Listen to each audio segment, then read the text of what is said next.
What's good, everybody, and welcome back to my channel, Smoking and Grilling with me, AB. First off, let me just go ahead and say, hey, thank you to the National Pork Board for sponsoring this video. Now, with that being said, you guys read the title, so you know what I'm doing. I'm getting ready to make a pulled pork. And listen, you gotta stay to the end, because at the end, I'm gonna give you 3 options so you guys can see what you can do with this pulled pork. Hey, so with that being said, I'm not gonna over talk it. We finna get right into this prep, and we finna make it happen. As you can see, look, I got my pork. Look, some people call it pork butt, but it's actually pork shoulder, right? And I'm gonna show you this part right here. You can see right here, this is the bone. It's got the bone in. And after this is smoked and everything has, you know, like all the juices and the flavors, everything is good, this right here should just pull straight out, and then we're gonna shred it. Now what you wanna do is get yourself, you know, a sharp knife, right? I'm using a fillet knife, and because I like to start with all of my meats to be at room temperature, look, the fat won't cut as good, right? So you wanna have a sharp knife. What you wanna do is you wanna cut it and you wanna trim it. It's okay, a little bit at a time, because you don't wanna cut too much off. And that right there is what you're seeing is, listen, I have trimmed it, and all of the fat that you see now is like super soft, and you know it's gonna render once it gets up to temperature, right? So we're gonna flip it over. Now you can look at that. Look at the marbling in that pork. You know, you cannot beat that, and that's right there is what ensures that it becomes juicy. Now I'm gonna be using a sweet and spicy pork rub, right? Which I'll leave the ingredients down in the description box below.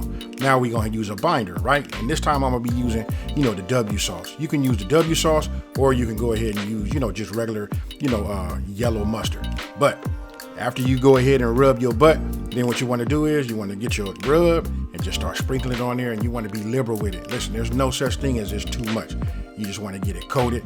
I pat it on there and make sure it sticks to the W sauce, because that was our binder, right? So you just want to put it everywhere. And listen, one of the things that I love about pork is the fact that whatever rub or even a marinade you use, listen, it soaks deep into the meat and it just absorbs that flavor. And then when you take it and put it outside on a grill or you put it on a smoker, listen, it cannot be beat. Now, once you flip it over, all you got to do is repeat. And that's what it should look like right there. You guys got to tell me right now, isn't that fire? Look at that. Listen, nicely rubbed. You can see that bone on that side. You know, it's just, hey, that's what we're looking for right there. Now, once that's complete, you want to make sure your smoker's up to temp, and we're going to be smoking at 250 degrees for at least the first 5 hours. Then when you put it inside, you want to insert it with the cap side up, so that way it renders down and just melts all over there. Then you insert your probe, and then listen, we're looking for an internal temp of 195 to 200 degrees. Okay, it's been 3 hours. Let's go ahead and give it a look. I'm liking what I see. You can see it starting to form a bark. You can see that bone right there. Listen, I'm not gonna do nothing that's nice and moist. The bark is forming. I'm gonna go ahead and close this so the temperature can come back up, and we just gonna continue to go ahead and give it a cook. And remember, we're not cooking by time, we're cooking by an internal temperature. Now, this is what it looked like after 5 hours, right? The cap had split. You know, I like the way the bark looked, and then the internal temp was 160 degrees. So what I did was I took it off, I wrapped it in foil, reinserted my probe, and then I continued to cook it till I reached 197 degrees. You'll see it just went off right there. We got 197 internal. Now it's time to go ahead and take it off. We're gonna take it inside. We're gonna let it rest for about 30 minutes. Hey, look right there. Listen, pro tip, make sure you got a pot holder, because listen, those probes are hot. Okay, so check it out. You guys just seen me take it off. It was what? We saw 190, 97-ish. That's good. Because listen, we want to get to 200, right? Actually, 205 is the sweet spot. So what I did was I brought it inside.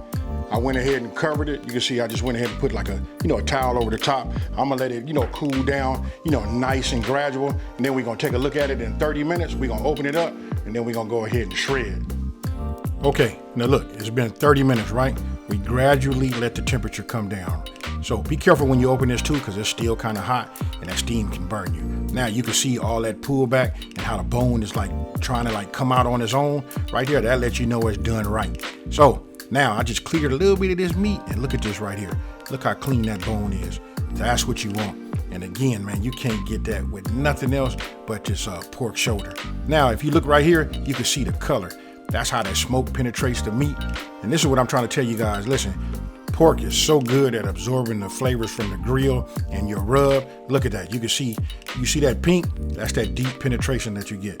Now, what I'm doing is I'm just taking those, like big chunks or whatever. I put them in the pan, and then I shred them with them 2 forks.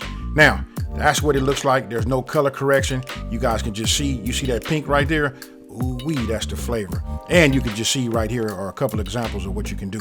You can see that, you know, I made a barbecue pulled pork baked potato, right? Sour cream, you know, and everything on there. I did a sandwich, and then I put some right there, because listen, I think I am gonna go ahead and make myself at least, you know, a small dish of enchiladas. Okay, so let's go over a little recap, right? So we didn't cook by time, we cooked by internal temp.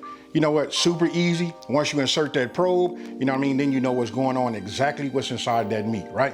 So the first 5 hours, we didn't do anything, but we let that bark set, right? Once that top cap splits, then we went ahead and wrapped it, reinserted our probe, and then we didn't look at it no more, it didn't bother it, and then we were looking for that sweet spot, right? That's anywhere between 195 and 200 degrees Fahrenheit.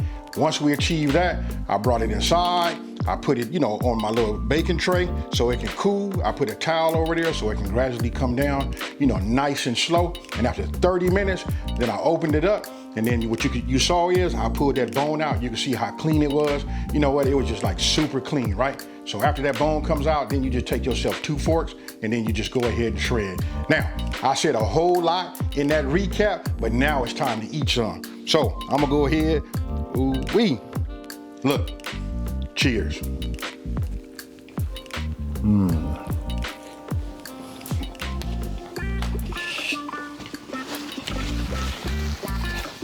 And not to mention that it's budget friendly. Listen, it renders a lot of meat, right? So listen, you can spread it, you can make enchiladas. As you saw, I did a pulled pork sandwich. I did a baked potato. You can make enchiladas. Listen, we only limited to what we can do with a pork shoulder by, you know, what we can think of. So let me just say this again. Thank you to the National Pork Board for sponsoring this video. And with that being said, you guys, I'm out of here. Peace.